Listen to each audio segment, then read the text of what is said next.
What are you coming up with on the next 4 years? We're very concerned about a world war. Oh, really? And I don't say that lightly. This is, how they say history repeats itself. Yeah.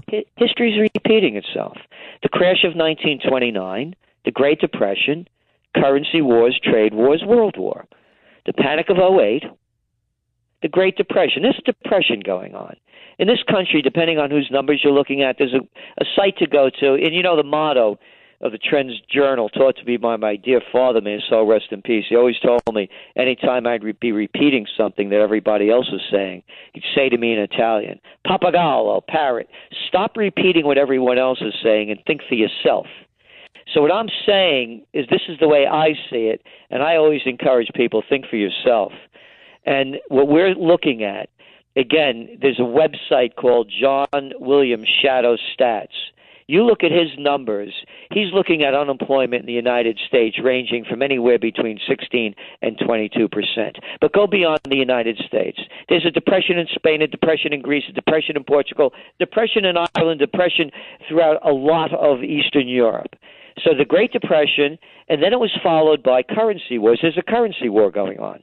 All of this lowering of interest rates, record low interest rates, it's devaluing the currency so the exporters can export more product. Now you hear from Brazil, from Guido Mantega, their finance minister, yelling, there's a currency war going on. China's devaluing. The United States, Europe, they're all debasing their currencies so they can export more.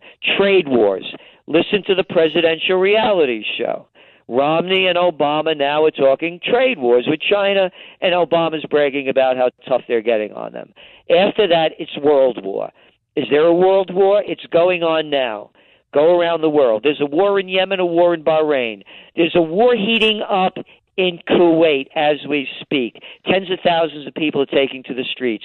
There's a war in Libya. There's a war in Syria. Oh, now Syria and Turkey are going at it. Whoops, now it's seeped into Lebanon.